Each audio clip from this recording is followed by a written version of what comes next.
காரைக்குடி திரு doctor DK. பிரபு. எதையும் எதிர்பார்க்காம பதவி ஆசைக்காக இல்லாம பணம் சம்பாதிக்கணும் இல்லாம உங்களுக்காக வர ஒருத்தருக்கு நீங்க வாக்களிக்கணும். அந்த உங்களுக்காக வர சின்னம் வந்து விசில் சின்னம்.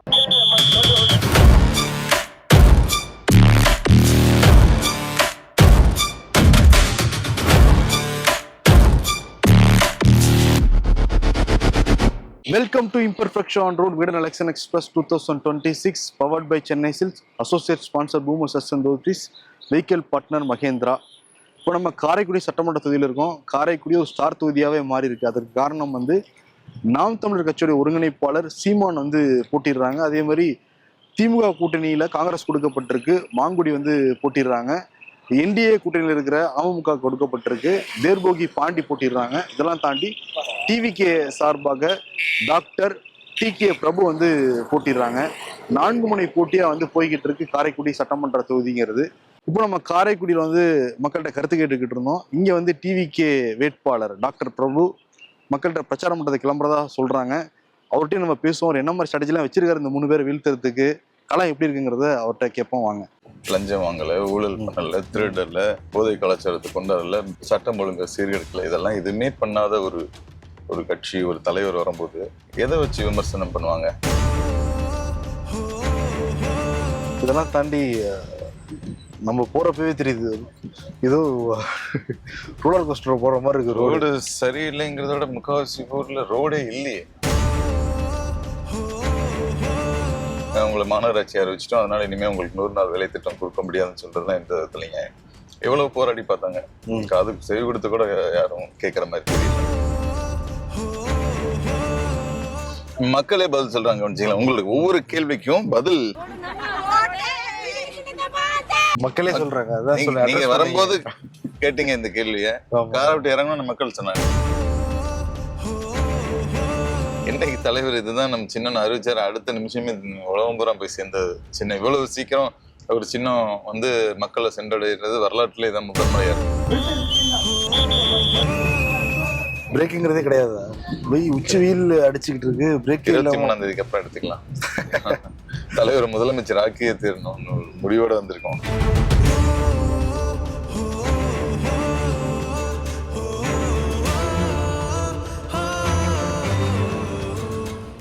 சார் வணக்கம். வணக்கம். வணக்கம். சந்திச்சதுல ரொம்ப சந்தோஷம். வாங்க, லேட் ஆயிடுச்சு. எப்படி சரி, பேசிட்டே போலாம். கார்லயே பேசிட்டு போயிடலாங்களா? ஆமாம். ஓகே.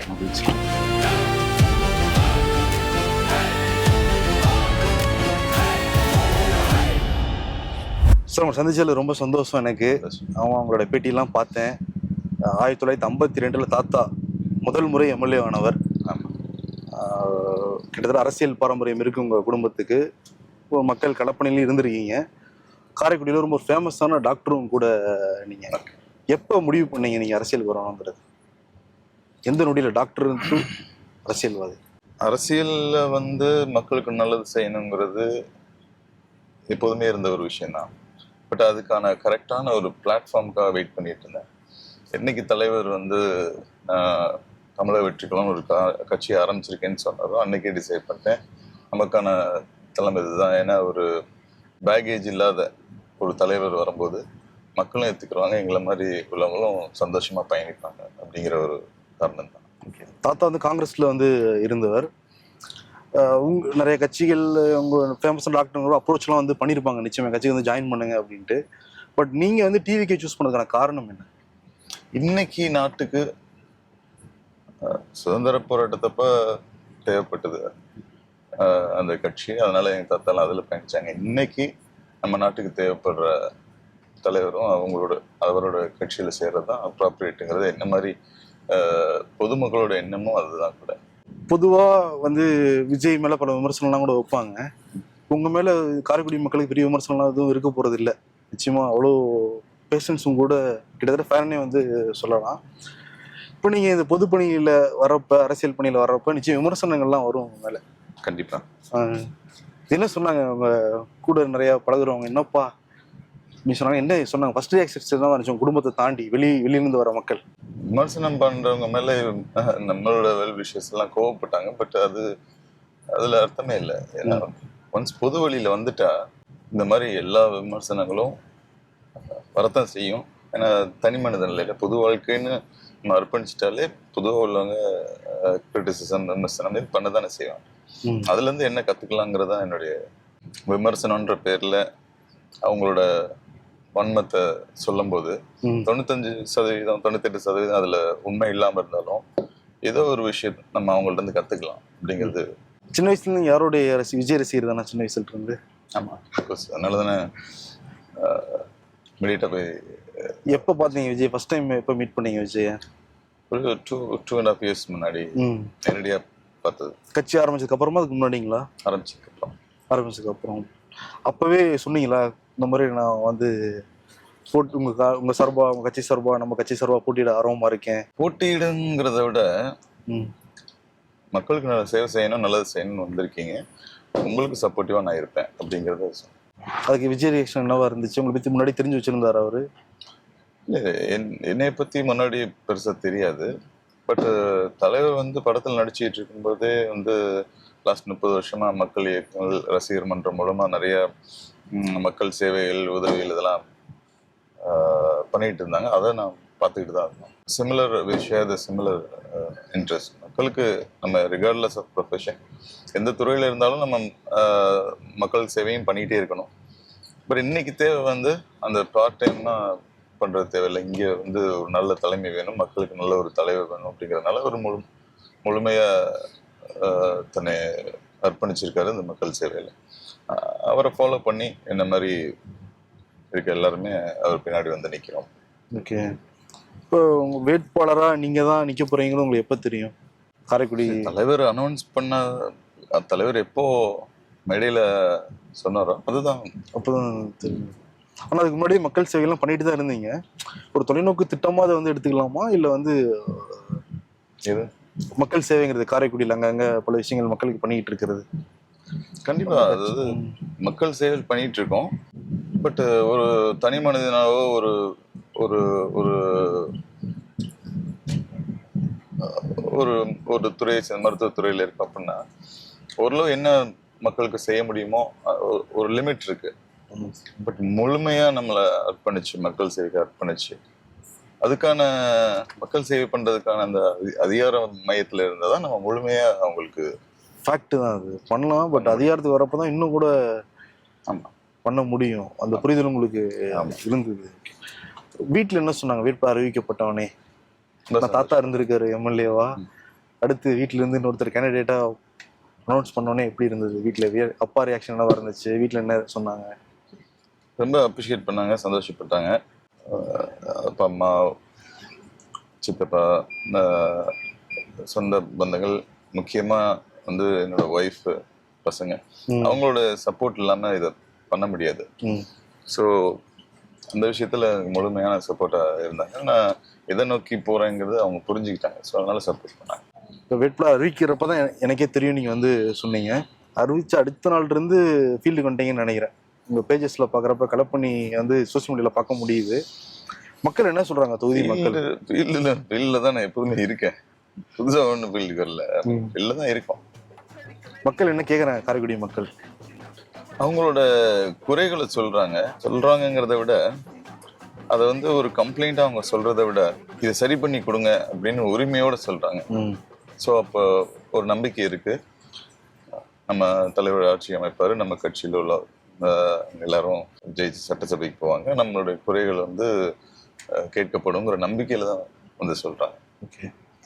பொதுவாக இங்கே வந்து மாநகராட்சியாக மாறினதுக்கு பிறகு வரி அதிகமாயிருச்சு அப்படின்னு சொல்லிட்டு வணிகர்கள் சொத்து கட்டாதான் கடை முன்னாடி குப்பையெல்லாம் கூட கொட்டினதா செய்தியெல்லாம் நான் வந்து படித்தேன். இந்த மாதிரி சிப்காட் தொழிற்சாலை இங்கே வந்து இல்லை. இப்போ இந்த மாதிரி பல விஷயங்கள் இருக்குது. இன்கேஸ் ஜெயிச்சு வந்துட்டீங்கன்னா இதெல்லாம் என்ன மாதிரி அட்ரஸ் பண்ண போகிறீங்க? அதை எப்படிலாம் சரி பண்ண போகிறீங்க?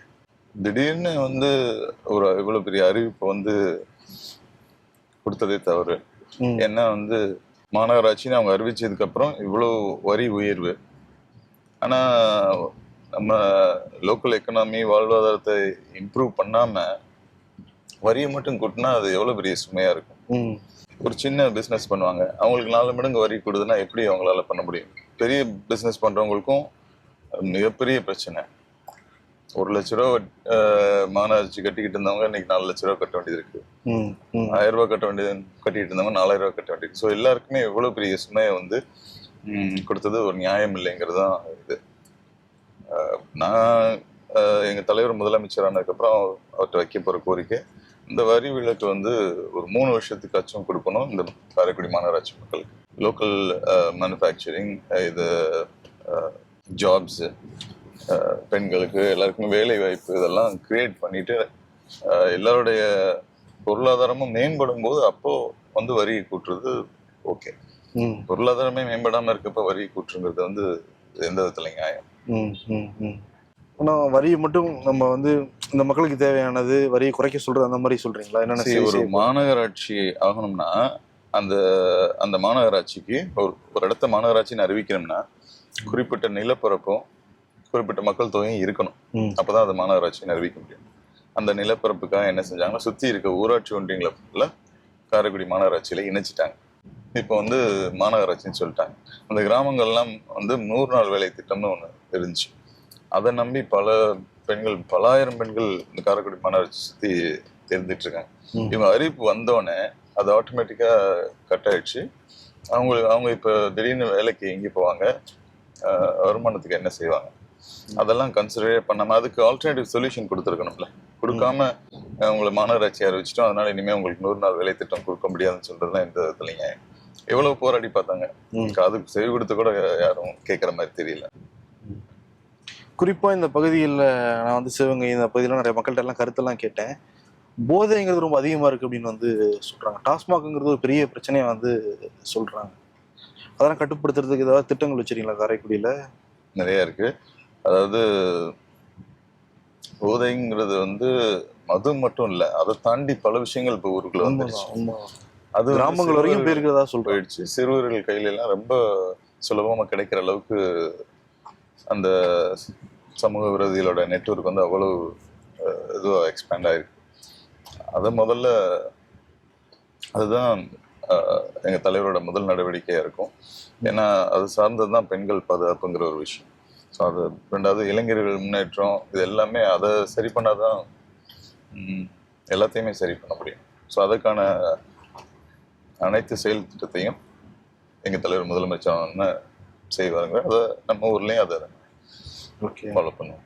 இளைஞர்களை பத்தி பேசுறப்ப நீங்களும் இளைஞர் தான், பல இளைஞர் சந்திச்சுக்கிட்டு இருக்கீங்க. குறிப்பா டிவிக்கு மேல வைக்கிற விமர்சனம் என்னன்னா வந்து பெரிய அரசியல் புரிதல் கிடையாது, விசில் அடிச்சுட்டு போயிடுவாங்க, இன்னொரு வார்த்தை கூட வந்து விமர்சனம் பண்ணுவாங்க. அதெல்லாம் சோசியல் மீடியால பார்த்துருப்பீங்க நீங்க. ஒரு அரசியல்வாதிங்க தங்களுடைய எதிரிய தாக்கி பேசுறது வழக்கம். ஆனா அந்த எதிரி கிட்ட அவங்க தாக்குறதுக்கு எதுவுமே இல்லை.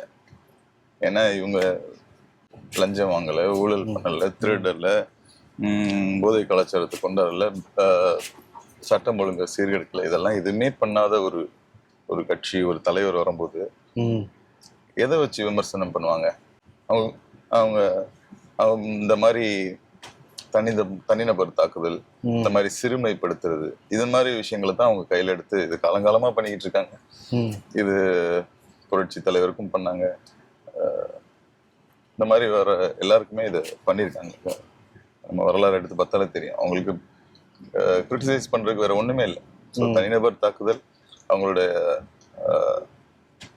பர்சனல் விஷயங்களை பொது வெளியில கொண்டாடுறது, இந்த மாதிரி தான் வந்து ஒரு இதை பண்ணிட்டு இருக்காங்க. அப்படிதான் நாங்க பார்க்குறோம். இன்னொரு விமர்சனம் என்ன வைக்கிறாங்கன்னா, விஜய் ஒரு போஸ்ட்மா ஃபீல்டு வந்து இருக்காரு, அவர் நல்லது பண்ணணும்னா எப்பயோ பண்ண ஆரம்பிச்சிருந்துருக்கலாம் அப்படின்னு சொல்றாங்க. அப்பயிலிருந்து பண்ணிட்டு தான் இருக்காது. அவங்களுக்கு தெரியல, இல்ல தெரிஞ்சு அதை அவங்க அக்செப்ட் பண்ணல. 32 வருஷமா பண்ணிட்டு இருக்காரு, இன்னைக்கு நேத்து பண்ணல. அவர் முதல் படம் நடிச்சதுல இருந்தே அந்த படத்துல வந்து வர வருமானத்துல மக்களுக்கு வந்து கான்ட்ரிபியூட் பண்ணி இப்போ பண்ற சேவைகள் எல்லாமே இன்னைக்கு ஆரம்பிச்சதுல, அது 32 வருஷமா பண்ணிட்டு தான் இருக்கு. அது அவங்களுக்கு சிலருக்கு தெரிஞ்சிருக்கு, சிலருக்கு தெரியல. இப்போ வந்து அதெல்லாம் வந்து தெரிஞ்சவங்களும் வந்து அதை மறைக்கிறதுக்கான வேலையை பார்க்குறாங்க. பட் மக்களுக்கு தெரியும், ஏன்னா அவங்க தான் பார்த்துருக்காங்கல்ல. தலைவரோட ரசிகர்கள் வந்து இப்போ இல்லை, 20 வருஷமா 25 வருஷமாவே வந்து அவங்களால முடிஞ்ச நல்ல விஷயங்களை பண்ணிட்டு தானே இருந்திருக்காங்க. இப்போ நீங்கள் ஒரு மருத்துவராக இருக்கிறதுனால எல்லா கட்சிக்காரங்களும் உங்களுக்கு வந்து ஃப்ரெண்டாக இருந்திருப்பாங்க. தனிப்பட்ட முறையில் கூட வந்து உங்கள்கிட்ட வந்து பேசுவாங்க. அவங்க என்ன சொல்கிறாங்க தனிப்பட்ட முறையில் பேசுகிறப்ப? சந்தோஷப்படுறாங்க. இந்த மாதிரி ஒருத்தவங்க வர்றது சந்தோஷங்கிற சொல்லுவாங்க. வெளியில சொல்ல முடியாது, அதனால பர்சனலாக சொல்லுவாங்க. நம்ம இந்த ஃபர்ஸ்ட் ஸ்பாட்டுக்கு வந்துட்டோம். மக்கள் இருக்காங்க, அவங்கள பார்த்துட்டு பேசுவோம். Okay okay okay.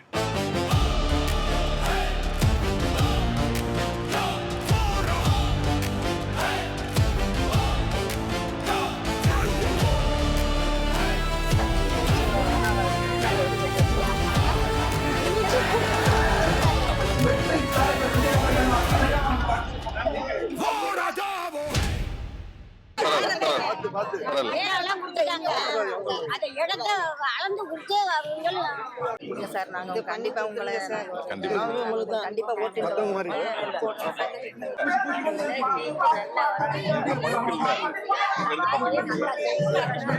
23ஆம் தேதி காலையில விசில் சத்தம் பறக்கணும். அடுத்து இந்த பிரச்சனைக்கான தீர்வோட தான் அந்த ஊருக்குள்ள வருவேன் அப்படின்னு சொல்லிட்டு போறேன். சரி, தீர்வோடு வந்தாதானே நீங்க சந்தோஷப்படுவீங்க. கண்டிப்பா இதுக்கான தீர்வு கையில் எடுத்துக்கிட்டு தான் அந்த ஊருக்குள்ள அடுத்தது நுழையுங்க.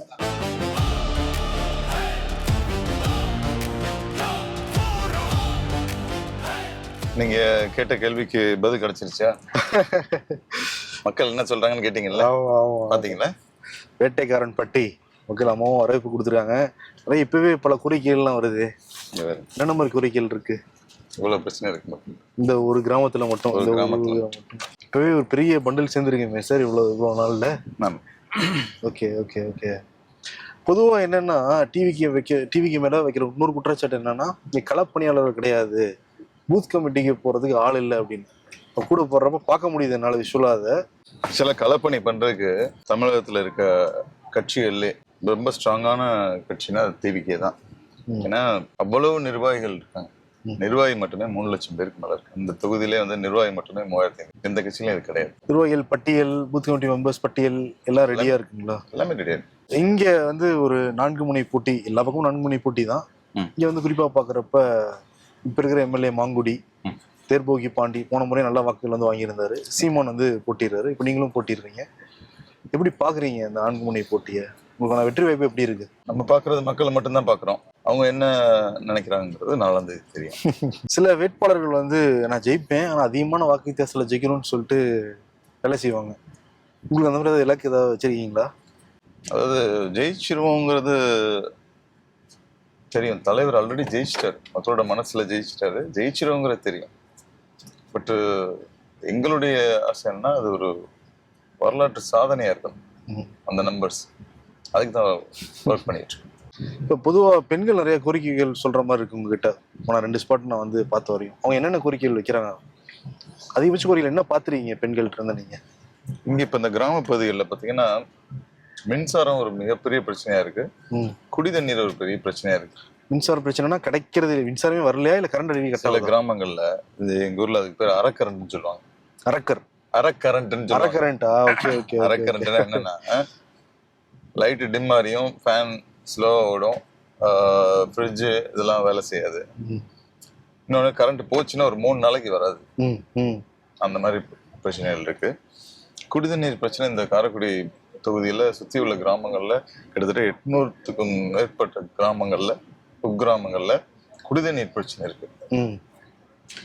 நீர்நிலைகள்லாம் இருக்கு, எல்லாமே அதுல தண்ணி இருந்து வருஷங்களாச்சு காஞ்சி போயிருக்கு. ஏன்னா அது தூர்வாரப்படாததுனால நீர்த்தேக்கம் இல்லாம போயிடுச்சு. தொகுதி ஃபுல்லா சொல்றேன், காரைக்குடி தொகுதி ஃபுல்லா. போகும்போது பார்த்துட்டே வாங்க, 2 சைட்லயும் நிறைய நீர்நிலைகளை பார்ப்பீங்க. அதுல காட்டுக்கருவை தான் அடர்த்தியா வளர்ந்துருக்குமே தவிர தண்ணியை பார்க்க முடியாது. ஸோ அதுதான் இன்னைக்கு உள்ள ரியாலிட்டி. இங்க கிராமத்து பகுதியில் உள்ள மக்களுக்கு தண்ணீர் பிரச்சனை, இந்த மின்சார பிரச்சனை, இதெல்லாம் தாண்டி நம்ம போறப்பவே தெரியுது ஏதோ ரோலர் கோஸ்டர் போற மாதிரி இருக்கு. ரோடு சரியில்லைங்கிறத விட முக்கால்வாசி ஊர்ல ரோடே இல்லையே. அந்த ஒரு இதெல்லாம் அடிப்படை தேவையான சாலை வசதி கூட செய்யாம தான் வச்சிருக்காங்க. இது நம்ம கிராமத்து மக்களுடைய கோரிக்கையில ரொம்பவே அடிப்படையானதா தான் இருக்கு. சாலை வசதி, மின்சார வசதி, குடி தண்ணீர், அவங்களுக்கு இப்ப சுகாதாரம். இப்ப இங்க ஒருத்தவங்களுக்கு ஒரு ஹெல்த் ப்ராப்ளம்னா எங்க போகணும்? காரைக்குடிக்கு போகணும். நம்ம ரொம்ப தூரத்துல இருக்கோம் காரைக்குடியில இருந்து. ஸோ ஆரம்ப சுகாதார நிலையங்களை இன்க்ரீஸ் பண்ணணும், அதை வெல் எக்யூப்ட் ஆக்கணும். சும்மா ஃபார்மாலிட்டிக்காக ஒரு ஆரம்ப சுகாதார நிலையம்னு ஒன்று வச்சிருக்க கூடாது. அதில் உண்மையிலேயே வைத்தியம் பார்க்குற அளவுக்கான உபகரணங்களை கொண்டாந்து கொடுக்கணும். சொல்றபோது எல்லாம் பேசிக்கான விஷயம் தான் கேட்குறாங்க. கரண்ட் கொடுப்பா, நல்ல ரோடு போடுப்பா, சுகாதாரம் கொடுப்பா. ஆமா, இதுதான் கேட்குறாங்க. வேற பெருசாலாம் ஒண்ணு கேட்கல. வேலைக்கு நல்ல உத்தரவாதம் வேணும்ப்பா, இவ்வளவுதானே. இதுவே பண்ணலைங்கிறதா மக்களுடைய ஒரு கோரிக்கையாவே இருக்கு. ஆமா, இது வரைக்கும் அத யாரும் அட்ரஸ் பண்ணவே இல்லை. வாக்குறுதி கொடுக்குறாங்க அரசியல்வாதிகள், அப்புறம் காணாம போயிடுறாங்க. இந்த குற்றச்சாட்டுமே வைக்கிறாங்க. அது டிவிக்கு மாறுபடுமா? அதுல இருந்து அவங்களுக்கு கண்டிப்பா மாறுபடும். அதுக்காக தானே தலைவரை வந்திருக்கிறார். இந்த பொதுஜனத்துக்குள்ள கோபமோ ஆதங்கமோ தலைவருக்கு இருக்கு. அதனால தானே வந்து செய்யணும்னு முடிவு பண்ணி இவங்க யாரும் செய்ய மாட்டேங்கிறாங்கன்னு தெரிஞ்சதுனால தானே எல்லாரும் வந்திருக்கோம். இப்படி ஒரு கட்சியை ஆரம்பிச்சது காரணமே மக்களுக்காக தானே. மக்களுக்கு கிடைக்க வேண்டியது அனைத்தும் கிடைச்சிருந்துச்சுன்னா புதிய கட்சிகளுக்கு தேவை இருக்காது. அந்த தேவை இருக்கிறதுனாலதான் நம்ம வந்திருக்கோம். அடுத்த ஸ்பாட் வந்துட்டோம்னு நினைக்கிறேன். இறங்கிடுறேன். Okay okay.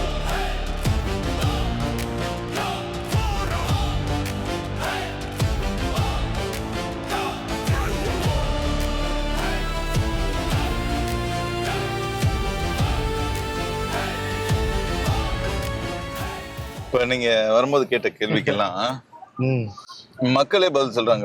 உங்களுக்கு ஒவ்வொரு கேள்விக்கும் பதில் ஏன்ட்டு வரத விட மக்களே சொல்றாங்க.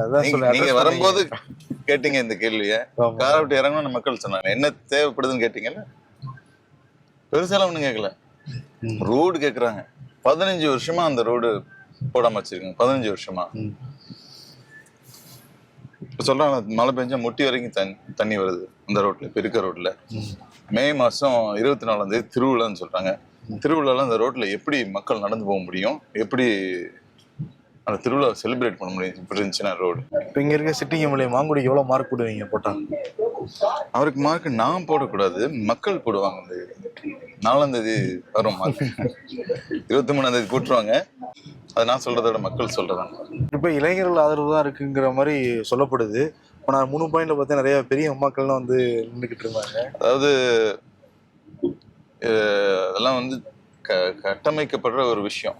அவங்களுக்கு வந்து டிபிகேக்கு வந்து ஃபர்ஸ்ட் டைம் ஓட்டர்ஸ் மட்டும் தான் போடுவாங்க அப்படின்னு ஒரு போலியான விஷயங்களை நீங்க இப்ப பார்த்தவங்களாம் ஃபர்ஸ்ட் டைம் ஓட்டர்ஸ் மாதிரி இருக்கு. அதனாலதான் கேட்டேன் நான். மற்றவங்களுக்கு ஓட்டு போட்டு போட்டு ஏமாந்து தமிழகத்தின் கடைசி நம்பிக்கையா தலைவரை பாக்குறாங்க. அதனோட எழுச்சி தான் அதெல்லாம். இளைஞர்கள் இருந்தாங்க, பெரியவங்க இங்க எல்லாம் பாத்தீங்கன்னா பெரியவங்க தான் அதிகமா இருக்காங்க. ஒரு மாற்றம் வரணும், ஒரு முன்னேற்றம் வரணும் தான் சொல்றாங்களே. 15 வருஷமா ரோடு இல்லை, 20 வருஷமா ரோடு இல்லை. அந்த தொகுதியில எல்லாருமே அந்த மக்கள் பிரதிநிதிகள் இருக்க தானே செய்யறாங்க. அவங்க எல்லாம் உங்க கடைசியா எப்ப பார்த்தாங்கன்னா போன எலெக்ஷன் கேம்பெயின்ல பார்த்திருப்பாங்க. எனக்கு தெரிஞ்சு அவங்க வரும்போது உள்ள விட மாட்டாங்க. இந்த தடவை அவங்க வரும்போது எனக்கு தெரிஞ்ச இந்த ஒரு பாசிட்டிவ் ரெஸ்பான்ஸ் இருக்காது, இருக்கான வாய்ப்பு இல்லை. ஏன்னா முடிவு பண்ணிட்டாங்க மக்கள் என்ன வேணும். நாங்கள் தமிழ்நாடு முழுக்க ஆக்சுவலி டிராவல் பண்ணிட்டு வந்துகிட்டு இருக்கோம். இது வந்து 30வது நாள்னு நினைக்கிறேன். நாங்கள் திருவிழா ஆரம்பிச்சு வந்துகிட்டு இருக்கோம். பல பேர் என்ன சொல்றாங்கன்னா விஜய்க்குங்கிறத சொல்றாங்க. ஆனா உங்களுக்கு வந்து கட்சி பேரோ கட்சி வேட்பாளரோ கட்சி சின்னமோ தெரிய மாட்டேங்குது. உங்க தொகுதியில் எப்படி இருக்கு? விஜய்ன்னு சொன்னா மட்டும் போதாது இல்ல, கட்சி சின்னம் தெரிஞ்சிருவாங்க, இல்ல வேட்பாளர் பேராக தெரிஞ்சிருவாங்க. அதை பார்த்தா வாக்களிக்க போறாங்க. கட்சி தெரிஞ்சிருவாங்க போய் பதட்டத்துல வந்து இருக்கிற குத்துற கட்சி குத்திட்டாங்கன்னா. ஒரு அருமையான ஒரு சின்னம் கிடைச்சிருக்கு தமிழக வெற்றி கழகத்துக்கு. தலைவர் பேர் வந்து எல்லாருக்குமே தெரியும். ஸோ அந்த வேட்பாளருங்கிறது வந்து தலைவரோட ஒரு முகமாக தான் இங்கே வந்திருக்கோம். முக்கியமாக நம்ம ப்ரொஜெக்ட் பண்ணுற தலைவர் முதலமைச்சர் ஆகணும்னா விசில் சின்னத்தில் ஓட்டு விழுவும். ஸோ அதை தான் பண்ணிட்டு இருக்கோம். விசில் சேர்ந்துருக்கா? காரைக்குடி முழுக்க போய் சேர்ந்துருக்கா? விசில் செய்யாத இடமே இல்லை தமிழ்நாட்டில். காரைக்குடி நின்ன சின்ன குழந்தை கேட்டால் கூட விசில். பெரியவங்களை கேட்டாங்கன்னா இப்போ வரும்போது ஒரு வயசான அம்மாவை கையை பிடிச்சி என்ன சின்ன தெரியுமான்னு சொல்லி கேட்டேன். நீங்க கவனிச்சிங்கன்னு தெரியல, விசில் விசில் விசிலுங்கிறாங்க. ஸோ சின்னம்லாம் என்னைக்கு தலைவர் இதுதான் நம்ம சின்ன அறிவிச்சாரு, அடுத்த நிமிஷமே உலகம் பூரா போய் சேர்ந்தது. சின்ன இவ்வளவு சீக்கிரம் ஒரு சின்னம் வந்து மக்களை சென்றடைகிறது வரலாற்றுல இதான் முதன்முறையா இருக்கும். இல்லைன்னா அந்த சின்னத்தை கொண்டு வர்றதுக்கு தான் தலைவர்கள் ரொம்ப கஷ்டப்படுவாங்க. நம்ம தலைவருடைய மக்கள் செல்வாக்கு அப்படி இருக்கு, அவர் எதிர்பார்ப்பு அவ்வளோ இருக்கு. அதனால இந்த சின்னம் அறிவிச்ச உடனே எல்லாருக்கும் சேர்ந்துருக்கு. ரெண்டாவது இன்னைக்கு இருக்க இந்த டெக்னாலஜி ஏரால வந்து அதை ரீச் பண்றதுமே ஒரு ஈஸியான ஒரு சிரமமான காரியமே இல்லை. இப்போ உங்களுக்கு அழுத்தம் ஏதாவது இருக்கா? இங்க நிக்கிறீங்க, மக்கள் கூடுறாங்க, இன்டைரக்டாவோ டைரக்டாவோ அழுத்தம் இருக்கு ஆளுங்கட்சியிலிருந்து, காவல்துறையிலிருந்து, தேர்தல் ஆணையத்திலிருந்து, இல்லை ரொம்ப நேர்மையாக தான் போகுதுன்னு நினைக்கிறீங்களா? ஆனஸ்டா சொல்லுங்க. அப்படி தேர்தல் ஆணையத்திலேருந்து நமக்கு பிரச்சனை அப்படிங்கிற மாதிரி ஒன்றும் இல்லை. மற்ற அரசியல்வாதிகள் அஃப்கோர்ஸ் அவங்களால என்னெல்லாம் செய்ய முடியுமோ செஞ்சு பார்த்துட்டு தான் இருக்காங்க. என்னென்ன பண்றாங்க போஸ்ட் எலெக்ஷன் விவரிப்பேன், இப்போதைக்கு அதை விவரிக்க விரும்பல. பட் அதெல்லாம் செய்வாங்கன்னு தெரிஞ்சு தானே வந்தோம். என்ன மாதிரி ஸ்ட்ராட்டஜி வச்சிருக்கீங்க நீங்க அதை முறியடிக்கிறதுக்காக? அதை நான் ஸ்ட்ராட்டஜி பண்ணி முறியடிக்க தேவையில்லை, மக்கள் முறியடிச்சிருவாங்க. நீங்க பார்த்துட்டு தானே வரீங்க என்ன மக்கள் எவ்வளோ எதிர்பார்ப்போட இருக்காங்க, அவங்க மேல எவ்வளவு கோபத்துல இருக்காங்க, நீங்க பார்த்துக்கிட்டு தானே வரீங்க. ஸோ அது ஸ்ட்ராட்டஜிலாம் தேவை, அவங்களே ஆல்ரெடி முடிவு பண்ணிட்டாங்க.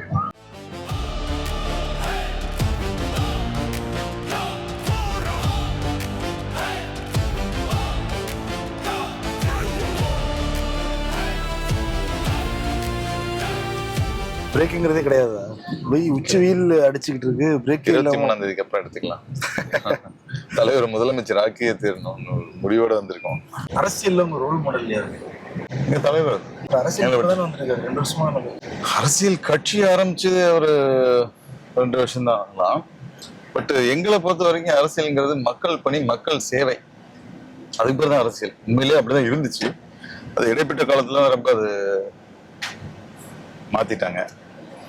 ஸோ அவர் அந்த மக்கள் சேவையை 30-32 வருஷமா பண்ணிட்டு தான் இருக்காரு. அவர் தான் ரோல் மாடல். ஒரு ப்ரொஃபஷன் ஆரம்பிக்கும் போதே அதுல மக்களுக்கு ஹெல்ப் பண்ணணும், அவங்க கூட இருக்கவங்களுக்கு ஹெல்ப் பண்ணணுங்கிற ஒரு எண்ணம் வந்து ரொம்ப சிறந்த எண்ணம். அதுக்கு வந்து இத்தனை ஆண்டுகளும் அதை பண்ணி தான் இன்னைக்கு இந்த கட்சின்ற ஒன்று ஆரம்பிச்சு பண்ணிருக்காரு. புதுசா பண்ணல. காரைக்குடி மக்களுக்கு என்ன சொல்லுவாங்க? நான் அவங்கள ஒரு ஆள். அந்த காரைக்குடி சட்டமன்ற தொகுதி மக்கள்ல இருந்து வந்த ஆள். நான் இங்கேதான் வளர்ந்தேன், இங்கேதான் வளர்ந்தேன், இங்கேதான் வாழ்ந்தேன். ஸோ இன்னைக்கு இந்த ஒரு சட்டமன்ற வேட்பாளரா என்ன சொல்ல விரும்புறேன் அப்படின்னா, நம்ம ஆட்சி அமைஞ்சதுக்கு அப்புறம், நம்ம சட்டமன்ற தொகுதியில ஜெயிச்சதுக்கு அப்புறம் எக்காரணத்தை கொண்டும் எந்த சூழ்நிலையும் எதுக்கும் காம்ப்ரமைஸ் ஆகாம நேர்மையா இருப்பேன். லஞ்சம் வாங்க மாட்டேன், ஊழல் செய்ய மாட்டேன், கமிஷன் வாங்க மாட்டேன். இந்த பல அரசியல்வாதிகள் செய்யற தொழில்கள்ல சம்பந்தப்பட மாட்டேன், நில வளங்களை சுரண்ட மாட்டேன். ஏன் நம்ம வந்திருக்கதே இது எல்லாத்தையும் தடுக்கிறதுக்கு தான், நம்ம காரைக்குடியை முன்னேற்ற பாதையில் கொண்டு போறதுக்கு தான். நம்ம காரைக்குடி சட்டமன்ற தொகுதியே வந்து அதுல இருக்க இந்த அரசு இன்ஃப்ராஸ்ட்ரக்சர் வந்து உலகத்தரம் வாய்ந்ததா மாற்றணுங்கிறதா என்னோட எய்ம். பஸ் ஸ்டாப்ல இருந்து, ஸ்கூல்ல இருந்து, ஹாஸ்பிட்டல்ல இருந்து, ரோட்ல இருந்து, பார்க்ல இருந்து எல்லாமே உலகத்தரம் வாய்ந்ததா மாத்தலாம். அதை பண்ண முடியுமா கேட்டா 200% பண்ண முடியும். நேர்மையா இருந்தா பண்ணலாம். போதுமான அளவுக்கு ஃபண்ட்ஸ் இருக்கு, அதை திருடாம பண்ணோம்னாலே பண்ணிடலாம். உலகத்தரங்கிறது ஒன்றும் பெரிய விஷயமே கிடையாது. அதுதான் நான் சொல்ல விரும்புறேன். ஆமா, வாழ்த்துக்கள், மனமார்ந்த வாழ்த்துக்கள். Thank you so much. மக்கள் வந்து கூட்டிட்டு இருக்காங்க. ஆமா, பிரச்சார வேனாகட்டும், பாட்டாகட்டும், எல்லாமே யூனிக்கா இருக்கு. எல்லாம் தலைவரோட இதுதான். சந்தோஷம் உங்களை சந்திச்சதுல ரொம்ப. மக்கள் வெயிட் பண்ணிட்டு இருக்காங்க. ஆமா, தேங்க்யூ.